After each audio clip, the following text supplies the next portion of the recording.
Hello, everyone, and welcome to another exciting webinar. I am Kenny Coogan. I'm part of the IUCN ASASG Anteater, Sloth, and Armadillo Specialist Group. And we call these three groups of animals Xenarthrans.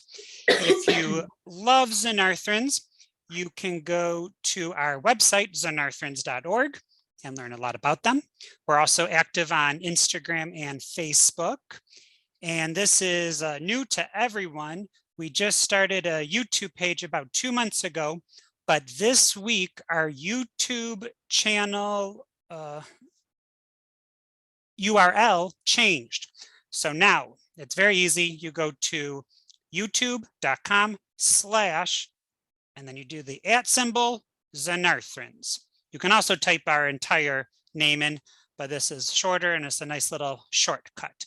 And there you can see animated videos, and you can also see past webinars if you cannot attend live. If you go to xenarthrans.org, you'll see at the top we have lots of different tabs. Everything is in English, Spanish, and Portuguese. You can change the language up here on the top right. And we have a little bio on each of the species, over the 30 species that make up the Xenarthran group. If you go to the education tab, you will be able to see our beautiful animated videos. Last month was International Sloth Day, so we have a nice animated video about sloths, and it is in English, Spanish, and Portuguese. We encourage you to share that with your colleagues, children, friends, family, everyone, because it took a lot of work and we're very proud of that. And we have more videos coming to you soon.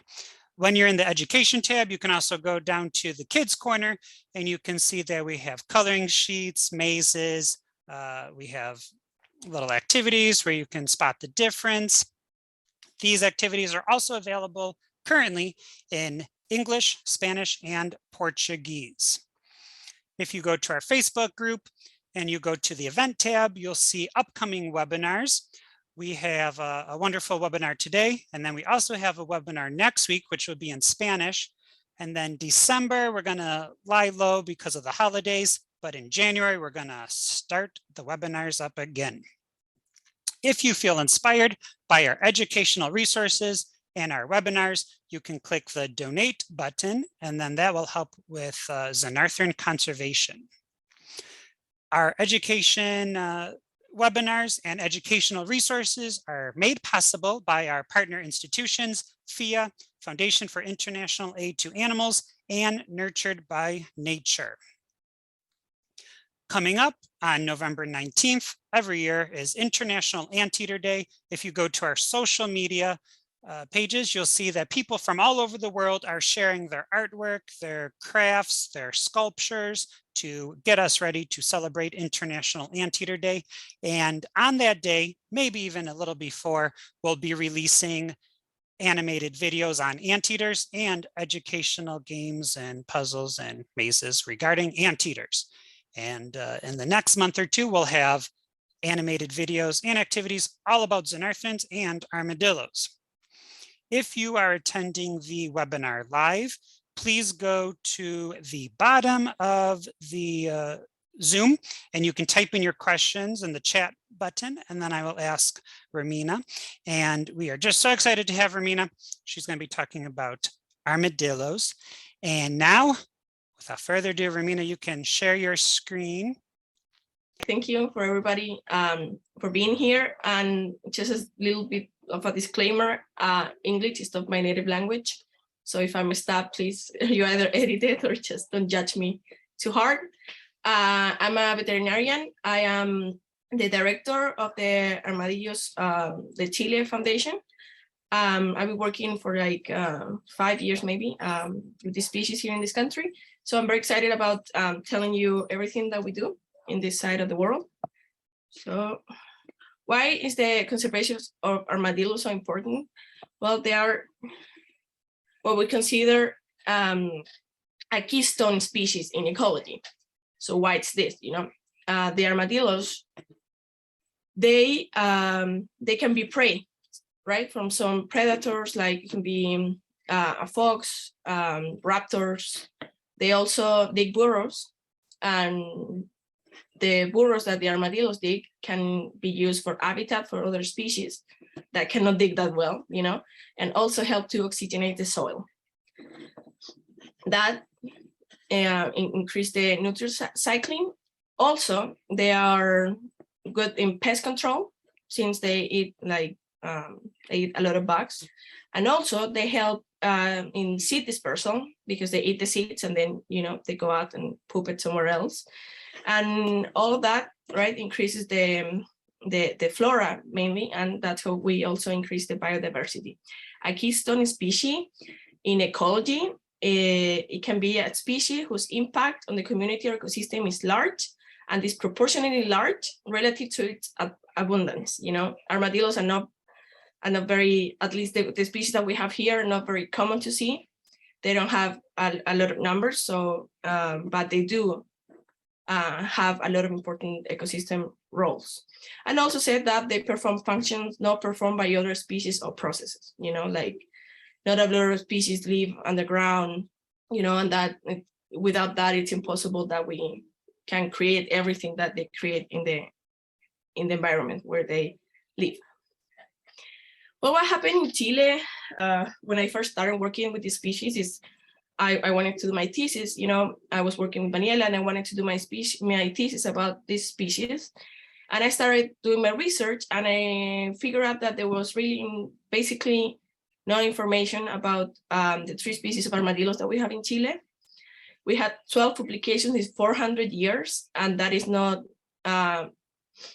it's like chapters of book, you know, not like brand new information, like new research. And the distribution maps that you can see in the IUCN website for Chile, it's just like an extrapolation from Argentina, because we didn't have, or we were barely getting there to have enough information to make the maps of the country. The first thing we did in 2016 is we made we interviewed some people from a zoo here in Chile about their knowledge in armadillos. What did they know? 25% didn't know what type of animal the armadillo was. Like, it didn't even resonate in their head, the word armadillo. And a high percentage of them just correlated the word with the musical, like charango, that is like a little guitar that they use with the armadillo. 67% correctly classified them as mammals, but still like 20% thought they were reptiles. You know, we have this like for centuries already, because they kind of look similar to a tortoise, right? Almost 6% didn't know their presence in Chile. All right, they're difficult to see. They live in the south and the north of Chile. They used to live in the center, but people didn't really know that we have this species here. And the threat, they did mention that hunting is the main threat, which is true, and also being hit by cars, like roadkills. And only 20% have seen them in the wild. Mainly, they'll see them dead on the road. So we already talked about this, you know, a little bit when Kenny did the introductions. This is like the biodiversity of Xenarthrans that we have right now. At the moment, we are like classifying species, like discovering new species, and maybe putting other species together during the year. So it's always changing. So what's interesting about armadillos is specialty. They do have very poor vision skills. They mainly interact through their nose and through smells. They're used to living underground, so it makes kind of sense. At least the species that we have in Chile, they do have, I don't know if I can use my pointer.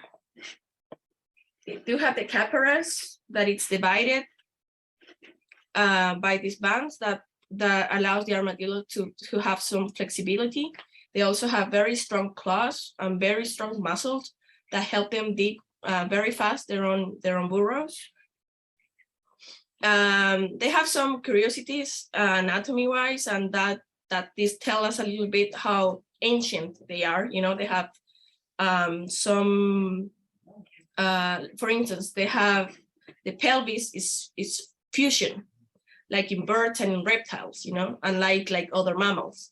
So when the babies are born, we have to be really small and very soft so they can pass through, they don't, when they're born, they don't have a hard carapace like the adults.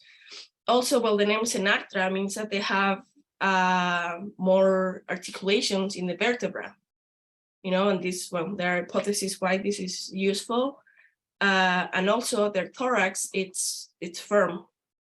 So if they need, for instance, to increase the oxygen intake, they just have to breathe faster instead of like deeper, like we do, right?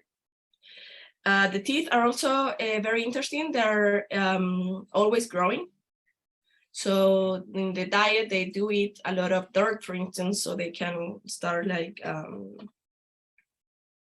use them so they don't overgrow, right? Like in rabbits. So this is like the biodiversity that we have here, like we have in the world of armadillos. As you can see, they are very different. We have the tiny pink fairy armadillo here that, well, is not in Chile. We have the Cabasus, we have the giant armadillo, right? We have the Dasypus. This is like the one that inhabits in North America. So maybe you guys are more familiarized with this species. We have the Telepeutes, which are also very famous. They were the mascot of one of the world football championship, and they can, they are the species that's why like everybody thinks that all the armadillos can roll into a perfect ball, but they can't. It's only this species. And we have the Eufractinos, where the species that we have in Chile belong to. So we're gonna start from north to south. If you know Chile, you know that it's a very long and thin country. We have the Andes on one side, we have the ocean in another side, so we're kind of like an island, basically. And so we have this screaming hairy armadillo, Cataphractus velerosus.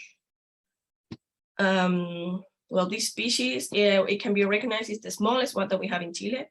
It weighs approximately like 1 kilo or maybe 2 pounds. You can easily recognize them even if you have like another species because of its size and also the big ears. As you can see, they have like huge ears.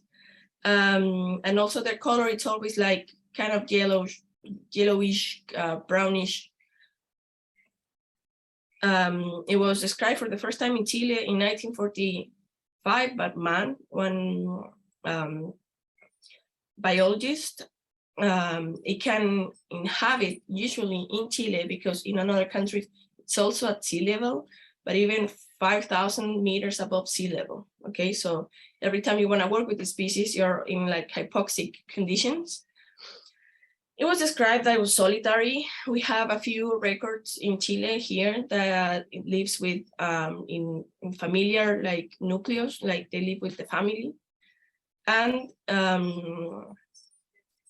it goes out usually at twilight or at dawn. And it has from 1 to 2 pups per year. What's the problem here? I'm sorry, I didn't translate the problem here, problematica. What's the problem with this species in the countries where it inhabits in the highlands is that we have a lot of traffic, okay? We have archaeological records since 1750 that of this species being used by humans. The tail of the animal is traditionally used in manufacturing musical instruments like the charango, and other parts like the tails are used in handicraft and amulets. Okay, there's a lot of beliefs, especially by the highland populations with this species, and that's one of the main problems, So the international problem that we have, it's in the high altitude populations where Chile meets Bolivia and Peru. We don't really have a lot of police force. So we have a lot of trafficking, not just of animals, but also drugs and humans. And it's very problematic, especially from a few years to now. The thing is, in 1997, in Bolivia, they estimated a population of this species between 3,000 and 30,000 individuals. In 1995, it was estimated that like almost 2,000, I'm sorry, my cat, armadillos are used per year in the festivals that they have, especially one that happens in Oruro. It's the Oruro festival, where it happens every February. It's like for 10 days. And it's very beautiful. There's a lot of dancing, but also a lot of, they use the species a lot since then, and they keep using it now. So in the 90s, already hunters from Oruro and La Paz in Bolivia, they were reporting that they had to travel farther and farther away to locate the species. 75% of all the quirquinchos that were hunted, they're used for commercial purposes. They can either eat the meat or, like I told you, like use them for musical instruments, and also use them in the rituals, you know. Sadly, illegal wildlife trafficking occurs in nearly 30% of all the protected areas globally. So it really doesn't matter if they're living inside a protected area, because it still happens, you know. I've been there. I crossed to Bolivia, and there is really nobody checking, you know. They don't have enough people. So that's the situation that we have even at the moment. It was said that all the animal hunted, like 50% is used for musical instruments, 33% in crafts and souvenirs, including stuffed specimen, that it's the ones that they usually use in the houses for protection. And also in traditional medicine, so people tell me, like, I have some stories of people telling me like, oh yeah, I love armadillos. And I'm like, oh great. And they're like, yeah, they're great for the asthma. So every time I find one, I just cut their throat and just suck on all their blood. And it's like very choking, but it still happens, mainly like in the highlands of Bolivia and Peru. And they also use it as food, even though it's a tiny animal, they barely have any food. And what's the real problem here? It's that the trafficking due to tourism, you know, the native populations are no longer hunting for their cultural purposes. They have the animal and they inherit the animal to the children and grandchildren.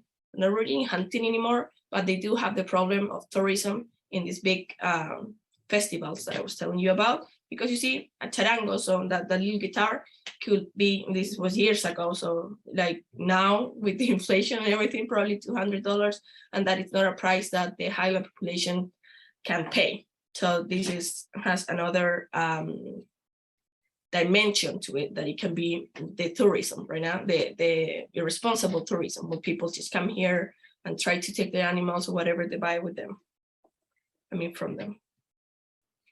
So this is even like, it goes way back than we would think. These are pictures from the 17th, it's a draw from the 17th century. And when they say that they're talking about the armadillos, and they're saying, you can see here the goddess of war riding one. And in the back, it's like havoc happening. And they said about the species, it's written in Latin, so we translated, and it says, where they were not known before in every land, it's quickly becoming the most golden flesh in the world. Why was this? Even in like Constantinople, they will find like armadillo meat, and this happened because they're only, we know that they only inhabit in the Americas, but it was so easy to transport them by ship to Europe because of the carapace, they would last longer. So their meat at some point was very popular in Europe as well. This is, I'm going to explain to you because it's in Spanish, but this is basically talking of every sacred animal for the Aymara populations, the native populations that we have in the highlands in Chile.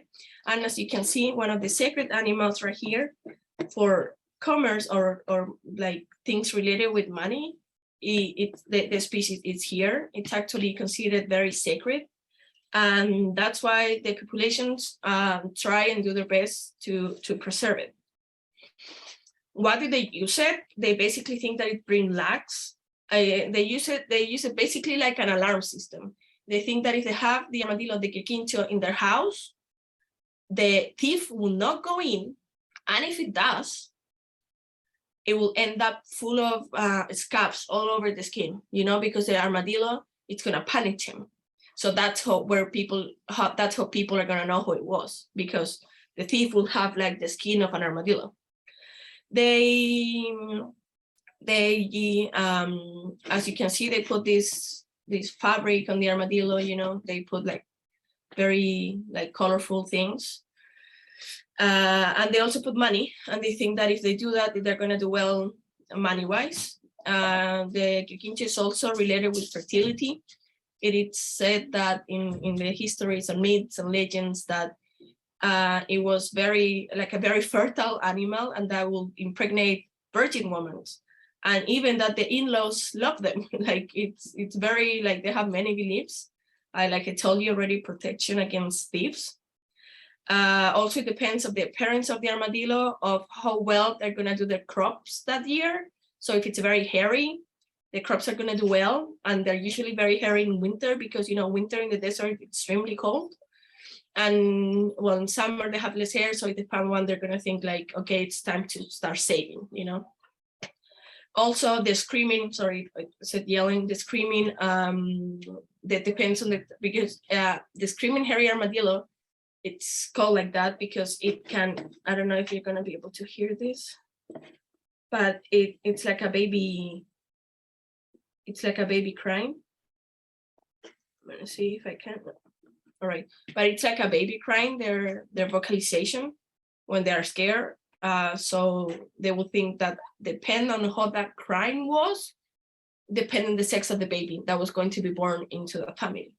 So as you can see, a lot of uses, as you can see here, they have that little guitar that I was telling you about, that's called the charango, and how they keep the stuffed animals, you know, they just kill them, gut them, stuff them with wool, and then keep them for years and years. The conservation status in Chile is protected. Well, what's some problems that we have, it's because it not recently, but like 7 years ago, it changed the scientific name. So we had some problems because, you know, not everywhere, like the species, the old name was protected, but not the new one, because the new one includes more population at sea level. So it wasn't as critically endangered like the highlands population were. So we're having a little bit problems there.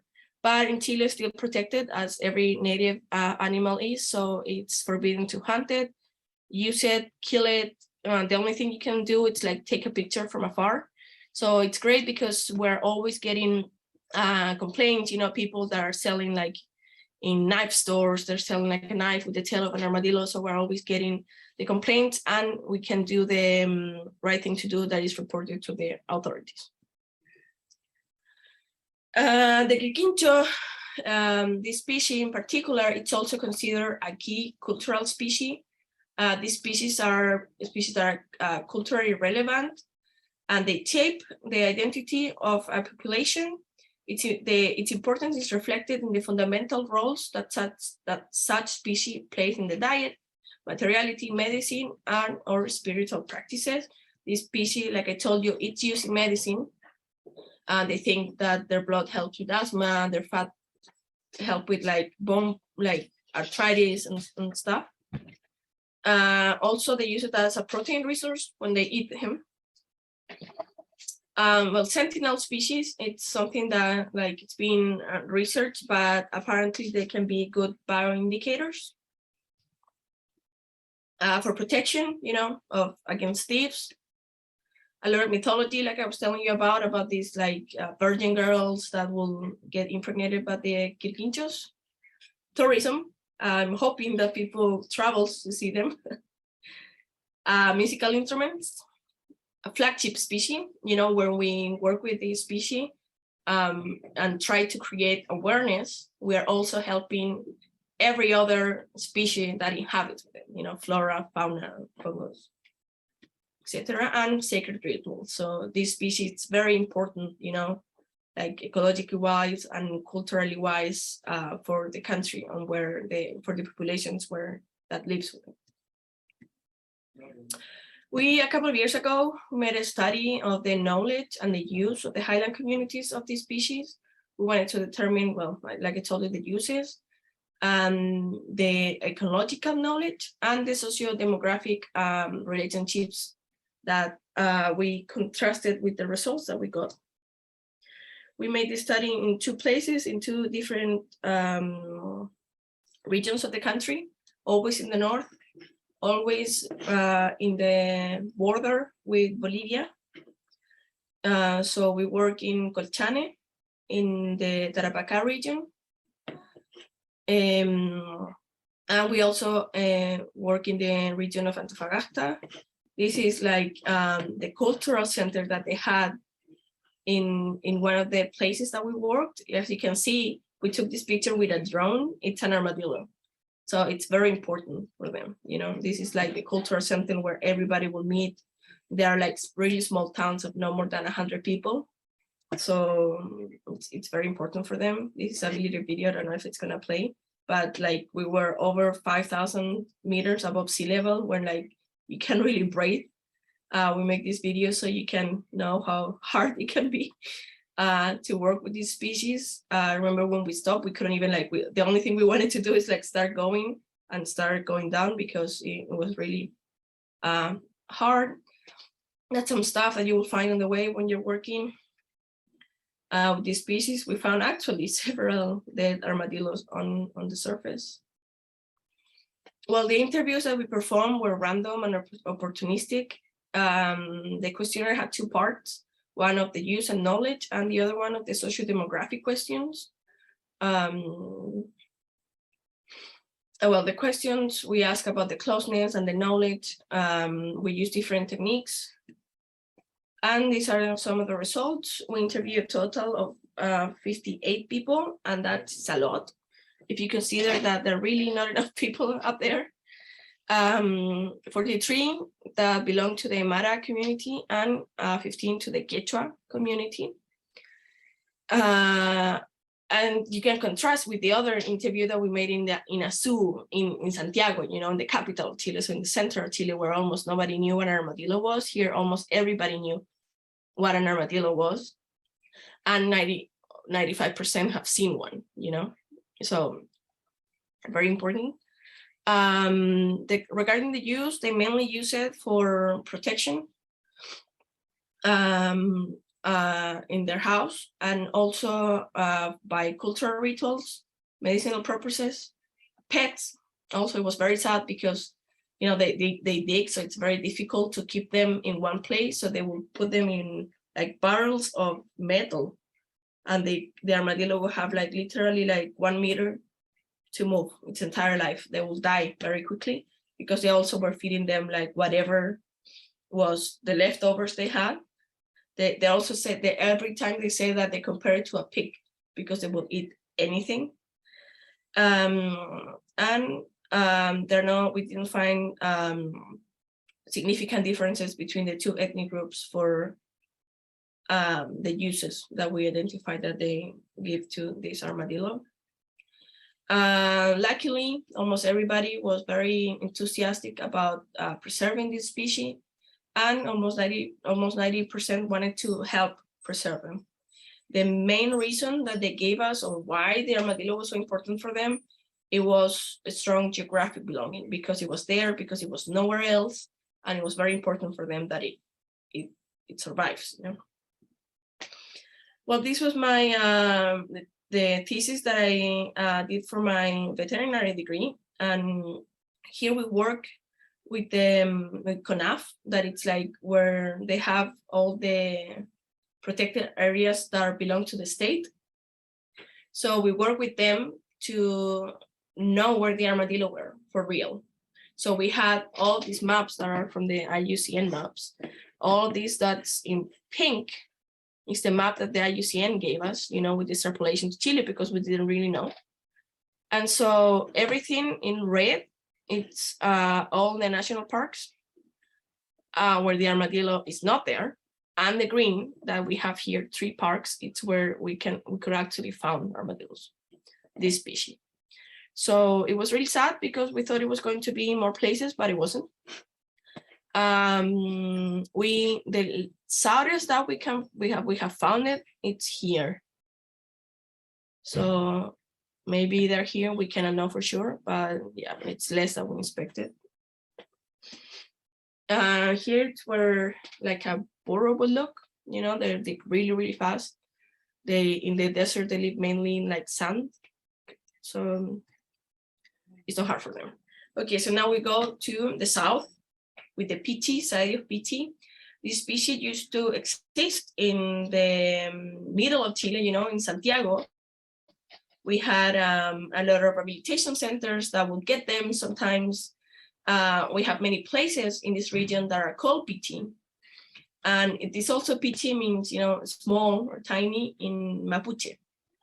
So this was a species that, you know, it was very important in the center at some point, but sadly, since then, you're gonna see the maps in a few slides more. It has disappeared for almost the entire country. Well, the genus, it's now from the late Pliocene, it's crazy. The first records of this species date from like 1 million years ago, when you just like take time to absorb that. It's a little bit bigger than the quirquincho, the screaming hairy armadillo. It weighs about 1 kilo. So serrated edge is why, like, how can we like know that the armadillo was in a PT is that, well, first, this front, it's like smooth and also very triangular, you know, the face is way more triangular than the other species. It will always have this like whitish like line on the top of the carapace, and this is the serrated edge that it looks like a knife, right? There are many stories, like you will hear that they kill snakes with that, but they're all stories. They have very small ears. It also inhabits in arid zones, and it can be from sea level to 2,500 meters above sea level. It's an omnivore, and this is like one of the most interesting things that I think armadillo have. It's, you know, mammals, the temperature that we as mammals have usually goes from like 37, 39. Average in the PT is 35. In times of environmental stress, it can go to 25. And this the species of Xenarthra that we know in hibernate. Some people I've heard, some specialists say that they think that every Xenarthra have the power to hibernate, but in the PT we are the only ones that know for sure. And during hibernation, the temperature is around 18 degrees Celsius, which is like the same of the burrow. Okay, it goes really, really low, and the hibernation occurs during the winter months in this part of the world. It reaches sexual maturity at 1 year old. The breeding season is from spring to summer, early summer. The females give birth to 1 or 2, rarely 3 pups after like 2 months of gestation. The pups will remain inside the burrow during the lactation period, that it's like 40 days. This species mainly diurnal and also have solitary habits, and it's the one that we know how their life expectancy. Thanks to Mariela's research, we know that they can live from 9 to 10 years in like semi-captivity conditions. Well, it's also protected by the hunting law that we have here in Chile. So we cannot hunt it, we cannot grab it, we cannot possess it, we cannot put it as a pet, anything. And it's near threatened by the IUCN and also by the Chilean Minister of Environment. And where we're gonna see why is that a little bit crazy that happens here in Chile. And we're gonna see here the maps, you know, this is also part of the thesis that I did for my veterinary degree. So everything you see here, well, everything, all of this is Chile, you know, very long and very thin. And everything we see in pink here, it's where we thought it was, according to the map from Argentina, the information and the extrapolation. It used to be in this region. It was common here, you know. So the only places that we were able to find him in the last 30 years, it was in here, in the very south of the country, in the last 2 regions, and we were only to find it in 2 national parks. So we thought there would be more than 50, but we only were able to find it in 2. you know, of all the years working and getting like, everybody send us photos to the foundation and they send us videos. And we have seen one alive beaten and one hit by a car. So, you know, it's not, I don't think it's appropriate that they change it to from vulnerable from a conservation status for near threatened, because I think at least in this country, it is threatened and there are no evidence of armadillos recolonizing from Argentina. You know, the Andes, it's pretty hard, maybe they can do it. But the situation of the species in Chile, it's very extreme, because we really don't know anything about them. And the thing that we know for sure is that they have disappeared from most of the country in the last 45 years. And well, the last armadillo, the ones that we have in Chile, is the big hairy armadillo, Ketophractos villosus. Well, big hairy armadillo, it's actually big. It's the biggest species that we have in Chile, like 3 times bigger than the other ones. It's very generalist. They basically eat a lot of it. Also, they eat a lot of different stuff. They are nocturnal animals. They prey on dead animals. And well, I'm gonna tell you a little bit, but they can, with other evidence that they can also prey on live animals. It's weird, but it has happened. It's also solitary. And with this species, it's the one I'm doing my PhD thesis, so I can tell you a little bit more in a few slides more. It also reaches the sexual maturity and at 1 year of age. Breeding season from spring to early summer. The gestation days are a little bit longer, like 68. The female also give birth to 1 or 2 pups. The lactation period lasts a little bit longer, also like 2 months. It's solitary and mainly nocturnal habits. Its activity seems to be reduced in winter. In Chile, what happens here, it's basically, they don't really have they're not really nocturnal. They can be like really out at any time, depending on the time of year. So in winter, you will see maybe more of them at noon, where it's the hottest. But in summer, you can basically see them on day or night. They're also protected by the Chilean hunting law. And their main threats in Chile are that are hit by cars, you know, roadkills. Sadly, the people that goes to the south always is like, oh yeah, it's an armadillo, but they're always dead on the road. And it's least concerned by their conservation status is least concerned by the IUCN and also by the Chilean Minister of Environment, okay? It's the species that lives in Chile that has the widest range and the biggest population. So this is the map that I was showing you about the other species as well. Everything that's in pink, it's the map from the IUCN. This species we found it in 8 different national parks, being the one that was present in most, but also only restricted to the last 2 regions of Chile, that is Aysén and Magallanes, all right? This species in 1982 was introduced in the Argentinian side of the Isla de Tierra del Fuego. It's an island that is shared. It's actually this island right here. And that is shared by Chile and Argentina. It was introduced around here. Let me see if I have it now. It was introduced 8 individuals in 40 years ago, and right now we have like thousands of them in that island.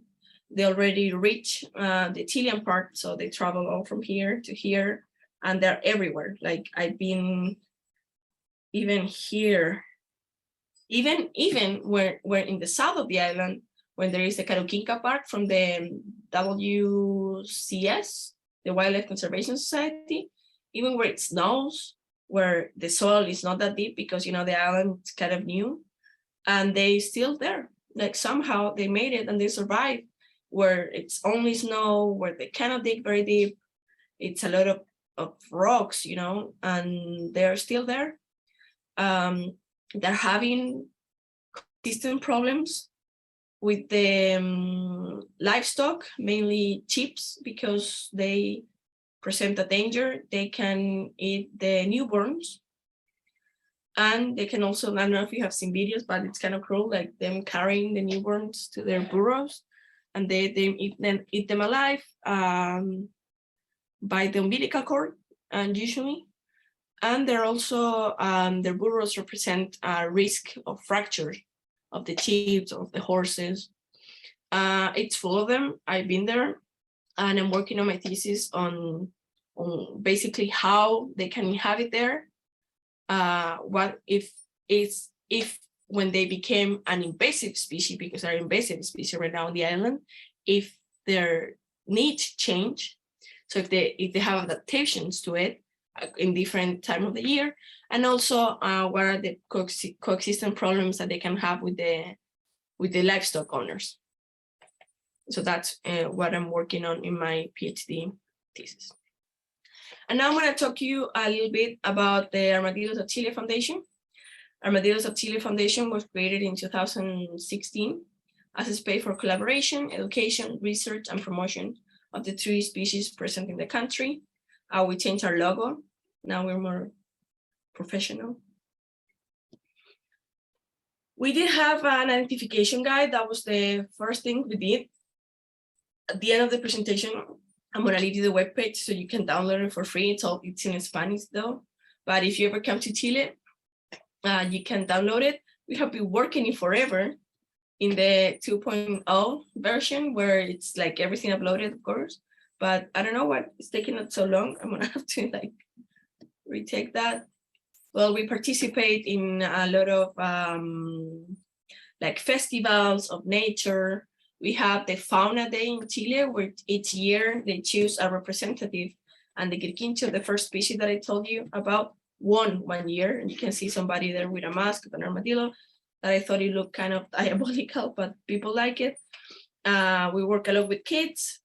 Like I told you, different festivities here. It's where the year that the Quirquincho won, you know, and it was a big hit for us because it was a year after we started working with this species, and we made it so this species will represent the entire fauna of the country. So we made a lot of like publicity for this species. As you can see, we make people dress up as armadillos as well.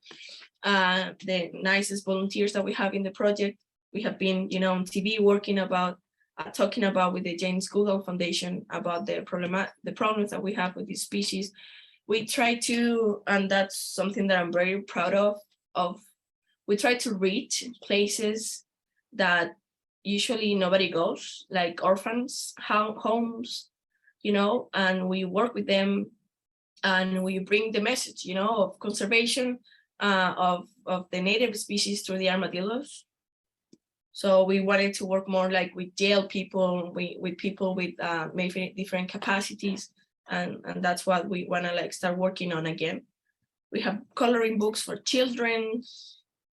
We made, since we are like the only foundation that works with these species in the country, where we act as consultants for the livestock service in Chile, for the Ministry of Environment, for the National Park Services. We do lectures to them. We teach them about armadillos, how they can work with them. We also reclassified all the armadillos that they have in the Museum for National History. Here, you know, again, somebody dressed as an armadillo with a few influencers in Chile. Again, the same. Well, we participate in different conferences. Well, this is my thesis, you know, book chapters, since we started working with this species, like we had a lot of attention, you know, from the people, from government institutions, you know, they call us, we participate with them in breakfast, they offer some things to us, we do things in exchange. Everything we produce for us, it's for free. Because we are like that. Like, I think it's too late for us if you can save yourself and start charging money. We were part of the, well, this is actually, there was this book written about the small mammals in Chile, and we were going to do the update version with like our team in it. Right now, this became even a bigger project, and now it's gonna be, our chapters are gonna be part of the Mammals of Chile new book. So that's very exciting. It's not gonna be only the small mammals, that were like bats, rodents, marsupials, and armadillos. Now it's gonna be like all the mammals of Chile. And it's great because since nobody worked with them before, people still didn't know much about them. So all the information that was published, it wasn't always correct. So there was a lot of misinformation. And with this, with us being like specialists of the country, we hope to bring the more of our realistic information. So people that are books for everybody. So it's great.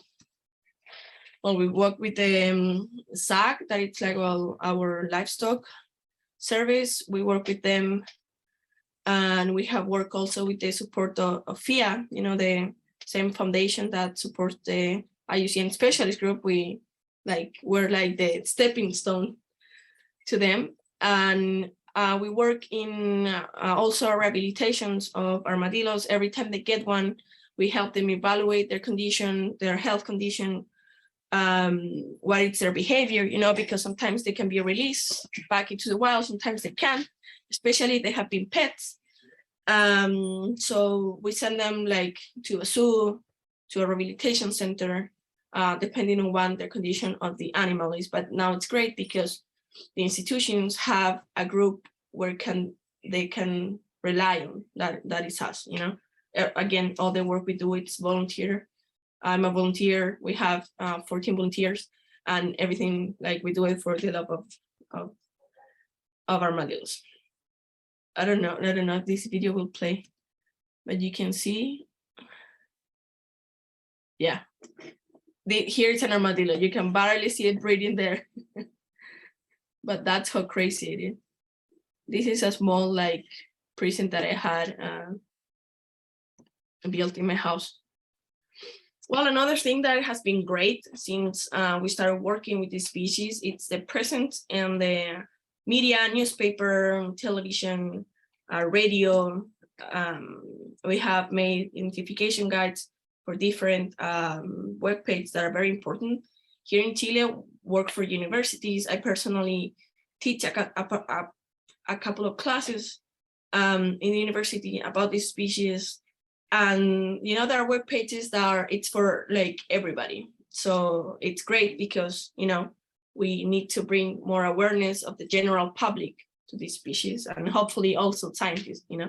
That's gonna be like a natural consequence of that. We already have people like students that want to start working their thesis with armadillos, and it's great. So because before we didn't have anything. And now we have a lot of people, we have a lot of publicity, and we have a lot of followers, and it's great. We work with Catholic University, some libraries. It's like a new concept of a library in this design concept, so the university had all their graduate students of design to make a design about the armadillos, and that sadly, it couldn't work out as we wanted, because we wanted to go to the entire country in these libraries and do these presentations. We had pictures, we had information about them, we had these beautiful designs, and sadly COVID happened. So we were only be able to do it in Santiago, but I was able to keep all the pictures and all the designs are ours. So that's great. And we have all the material, so we can maybe start also, now that we are back to almost normal again, showing it, in different schools and stuff.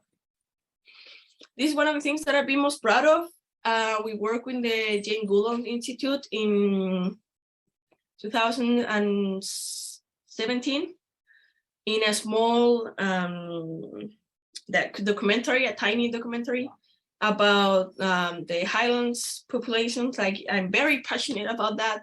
I love working with highland population. I love them so much that I even had like one of the ladies living here with me in my house while she was like getting better from an eye problem.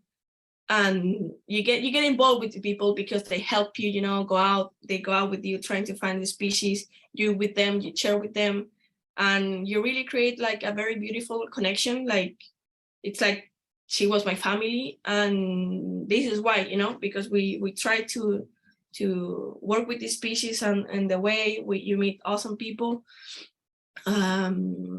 So we asked the students of a high school, what did they know about the armadillo, you know, how they felt. Some of them were able to raise and look after armadillos, especially the screaming hairy armadillo, the species of the north, as pets, you know, most of them.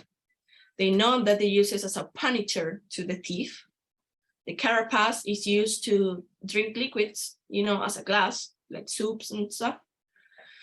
They use it in different rituals, and they, you know, put things on it, or like money or fabric for good luck. They use their blood as condiment for their food.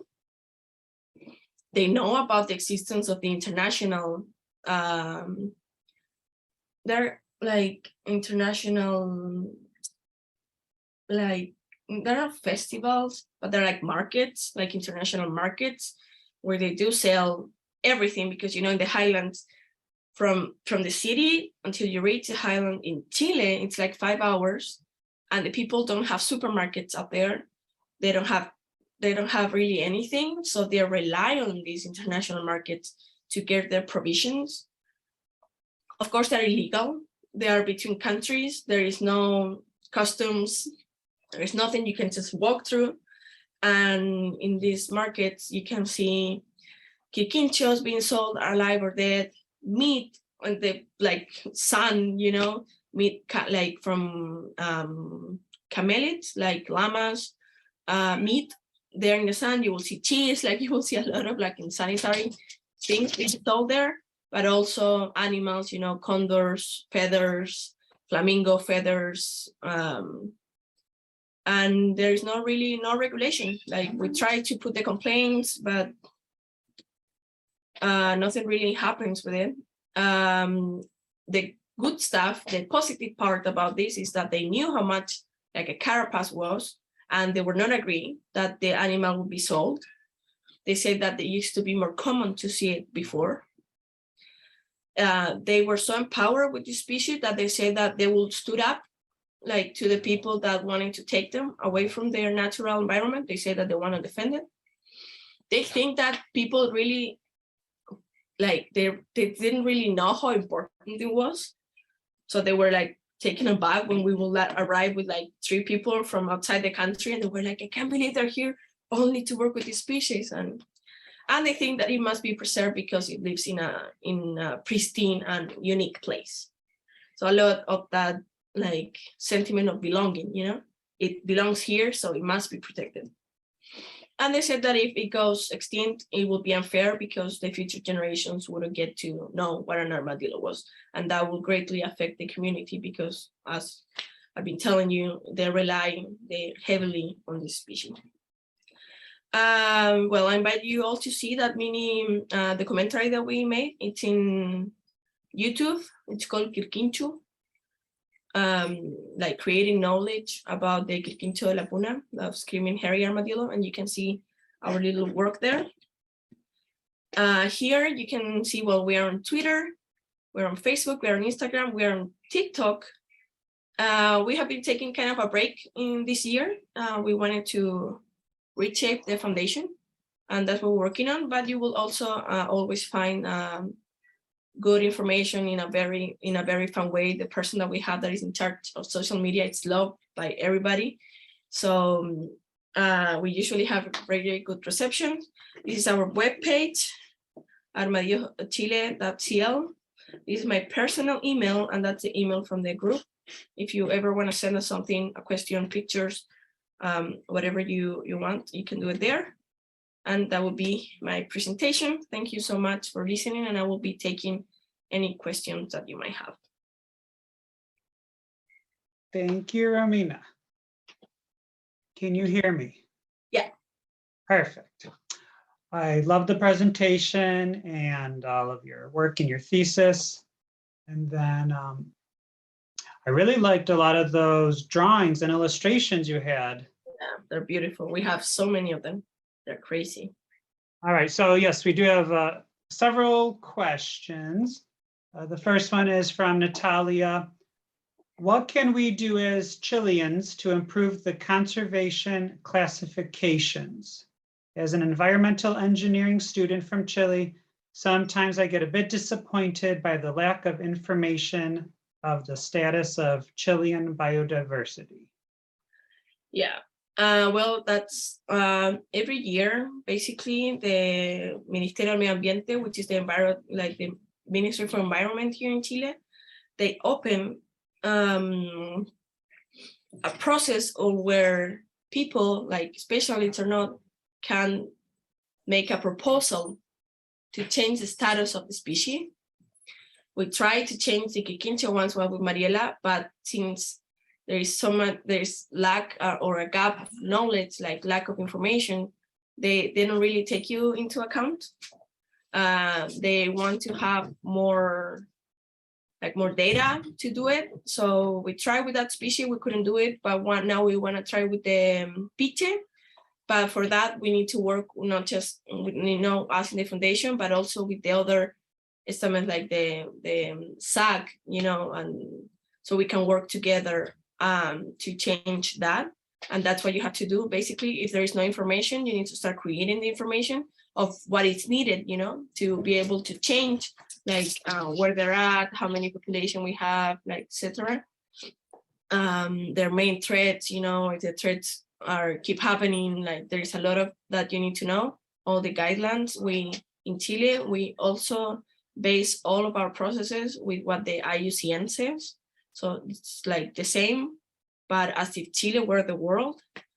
And so, yeah, it's very disappointing, and but that's what you have to do. If you want to change it, you need to start creating new information, making new research, and when you have enough, you can do your proposal to change the status of the species in Chile.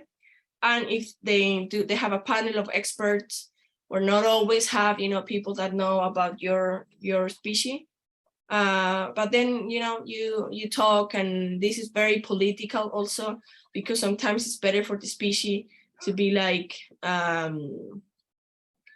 in certain conservation status and not in another one.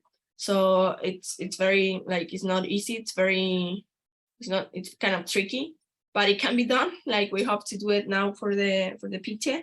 Like I told you, the situation was very bad, and we took it out of the conservation status of vulnerable that it had to near threatened, which didn't make any sense to me. But we are planning on changing that, and that's how you do it. You need to create new data, and then you need to do your proposal to the Minister for Environment. How often can you change the status? Is it on a schedule every year? Yeah, but usually it never happens for one species. It hasn't happened more than 3 times, but you can make a proposal every year. Natalia says, thank you, Rominna. It was a lovely presentation. Thanks for answering my question. Thank you, Natalia. Of the species that you mentioned, Mindy would like to know, how difficult is it to breed armadillos in captivity with the hopes of releasing them in protected areas in the future? It is. The thing is, they can be bred in captivity. Mariela actually has piches in her house where she breeds in captivity. It can happen. I think it's a very slow process, because one female can have 1 or 2 pups per year, and sometimes they jump a year because it's so exhausting for them, nutritional wise and energy wise, that they might jump a year. They only live until they're 9. So one female at a full capacity maybe can have let's say 15 pups in its whole lifetime. So it's not like they're like they look like it's other small mammals, you know, that have a lot of babies. And here it's not as easy. I don't know of any program that that has done this before with armadillos, that they're rewilding wise. I did have a conversation with the person in charge of rewilding Chile about the pite. Everything is so, you know, it's like, it's tricky, but it can happen. So they have like, I know that they do have some examples from the species in the north where they say like, oh no, we're harvesting from like from a breeding center, but it's like impossible.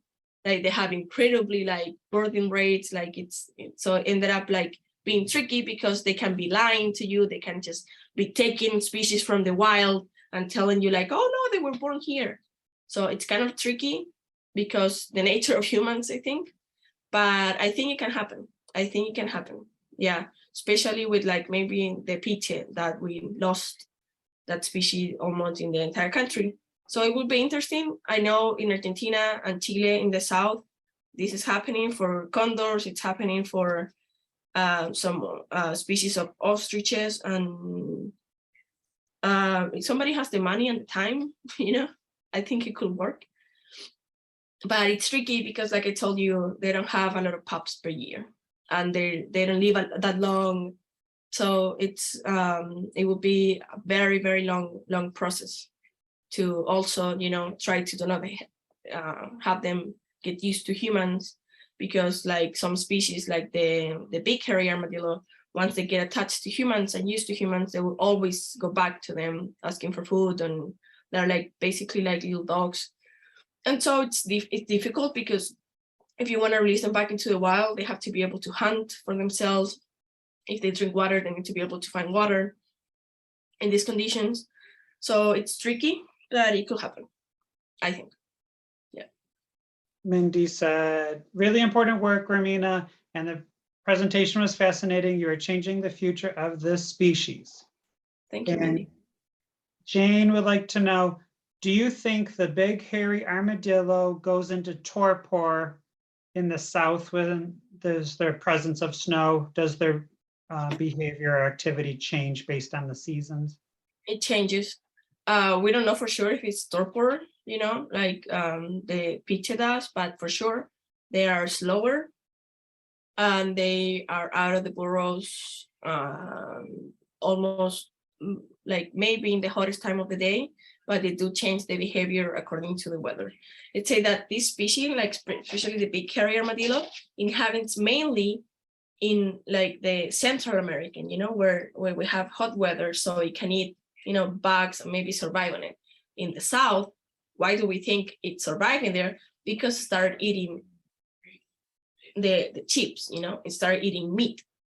So that's more protein, that's more energy, and maybe that's what it's allowing them to survive there. That's one of the hypotheses in my thesis. Like, is it surviving because it's eating meat, you know? It changed the feeding habits in order to survive. So it does happen. They do change during winter. Like I told you, one person told me, like Agustin Aba, which is like a great, it's an expert in armadillos mainly. He thinks that every Xenarthra can hibernate. They just don't because they live in Central America. But yeah, they do change, and it's because of the cold weather. It's minus, it's freezing. So it's, for me, it's mind-blowing that they can be there, because, you know, they use the burrow to regulate the temperature, but it's not that they can even do that because it's very shallow, you know, it's full of snow and somehow they're there. So yeah, it's very cool. And, you know, it's invasive species, they can sometimes change their niche in order to adapt and survive. Thank you, everyone. And thank you, Rominna. Thank you. Yeah, thank you everybody for being here and staying.